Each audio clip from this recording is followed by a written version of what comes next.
मतलब सामने कदमा जाते हुए यार तुझे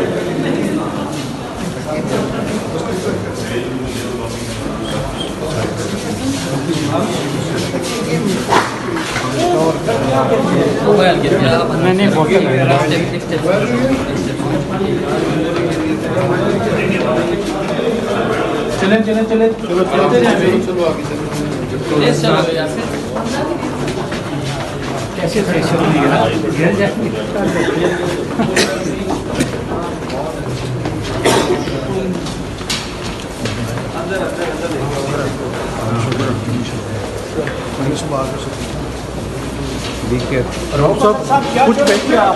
कोई नहीं एक मिनट से गाड़ी आने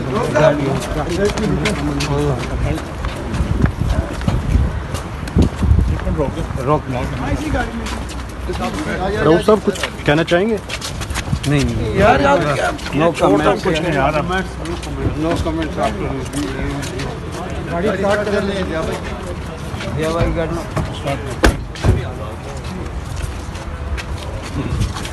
आप देख सकते हैं एक रोज़ा जिस्मानी रिमांड के बाद आज रऊफ हसन को पेश किया गया था और अब इनको जुडिशल कर दिया गया है। 14 रोज़ा जिस्मानी रिमांड पर रऊफ हसन जो पाकिस्तान तहरीक इंसाफ के तर्जुमान हैं उनको आज अडियाला जेल भेज दिया गया है। ये आप देख सकते हैं इस वक्त रऊफ हसन को यहाँ से पुलिस लेकर अडियाला जेल रवाना मनाजिर आप देख सकते हैं। उनके वकील अली बुखारी भी इस वक्त यहाँ पर मौजूद हैं और वो भी रऊफ हसन से ठीक है ओके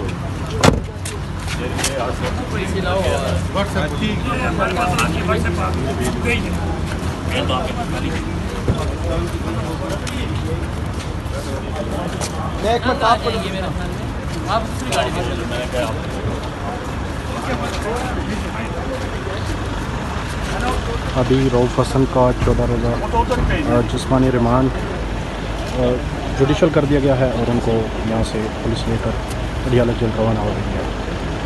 अब उनके वकील का यही कहना है कि अब हम उनकी ज़मानत के लिए दायर करेंगे और जल्द ही उनकी ज़मानत हो जाएगी। जुडिशल हो गए, फ़िलहाल हम जाएंगे पीएमसी इनका मुआयना करने के लिए, जज साहब ने ऑर्डर किया है।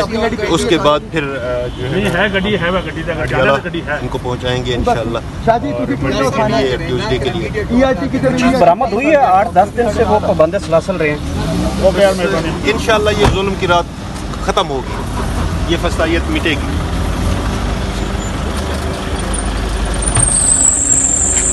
अभी यहाँ से रऊफ हसन के जो वकील हैं और पुलिस इनको लेके जा रही है पीएमस हॉस्पिटल जहाँ पर उनका मुआयना होगा और उसके बाद वहाँ से उनको फिर अडियाला जेल शिफ्ट किया जाएगा। ये मनाजिर आप देख रहे हैं इंसदाद दहशतगर्दी की हालत के और पुलिस और उनके वकला इस वक्त उनको लेकर पीएमस हॉस्पिटल रवाना हो गए हैं और वहाँ से फिर ये जाएंगे अडियाला जेल में शिफ्ट कर दिया जाएगा रऊफ हसन को। और इसके बाद उनके वकील का यही कहना है कि इनकी जल्द ही ज़मानत दायर की जाएगी और बहुत जल्द उनकी ज़मानत हो जाएगी। ये मनाजिर आप देख सकते हैं अडियाला जेल के मनाजिर हैं।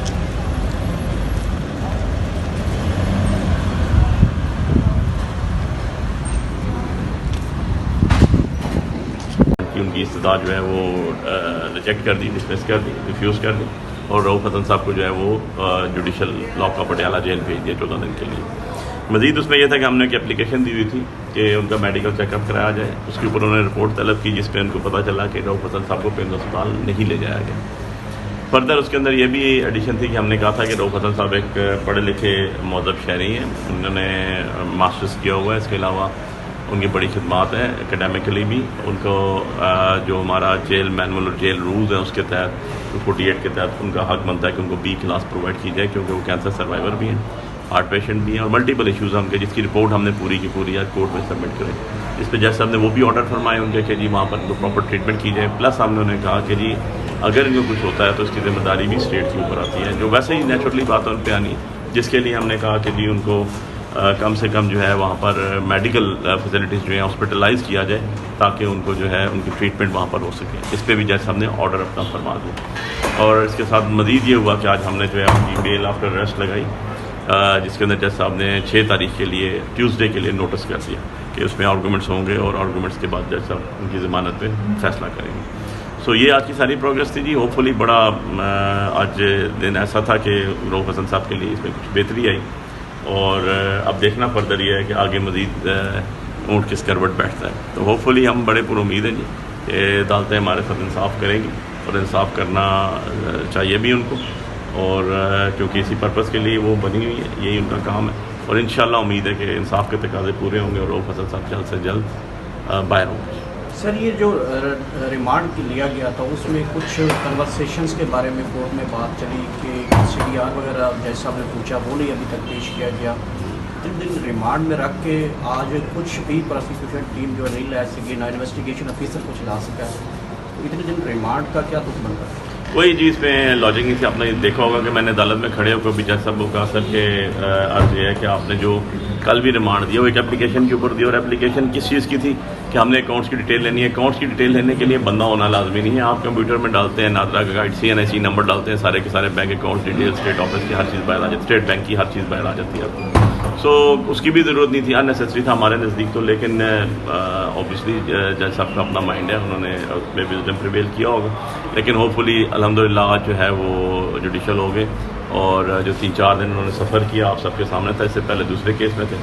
अब देखना ये है कि यहाँ से जुडिशल जाते हैं, अब आगे हुकूमत वक्त जो है, जो हुकूमत वक्त तो नहीं है, मैं उसे कहूँगा हुकूमत यजीदियत जो है वो इस टाइम आगे क्या अपना नया कारनामा करती है उनसे वो पता चलेगा। एक्सपेक्टेड है कि अगर यहाँ से जुडिशल होते हैं तो रास्ते से किसी और मुकदमे में गिरफ्तार हो सकते हो? मैं नहीं समझता हूँ यार कि 75 साल का आदमी है, कैंसर सर्वाइवर है, उस बेचारे ने और किया क्या? एक स्पोक्स पर्सन है, बैठ के मीडिया पे वो बात ही करता है, उसके अलावा तो और कुछ किया नहीं उन्होंने प्रैक्टिकली। तो उनको ये है कि, और अगर उसको हुकूमत इनको अभी और रगड़ा देने के चक्करों में मैं सादल फैम अल्फाज में बात करूँ तो वो तो उनके लाइफ स्टेक में, और अगर खुदा ना खास्ता इनको हो गया तो ये हुकूमत के गले पड़ जाएगी। लास्टली ये बताइएगा कि अगर गिरफ्तार कर लिया जाता है तो अभी तक आपने कोई दरख्वास्त पुट की है कि मज़ीद मुकदमात की डिटेल जो है हमारे सामने लाएगी? नहीं, अभी तक तो हमने ऐसी कोई दरख्वास्त पुट नहीं की, और अब हम इसको वॉच कर रहे हैं, अंडर कंसिडरेशन रखा हुआ हमने। अगर खुदा ना खास्ता अब ऐसे होता तो डेफिनेटली हमने तैयार रखी हुई है, विद इन नो टाइम वो फाइल हो जाएगी। बहुत शुक्रिया, थैंक यू।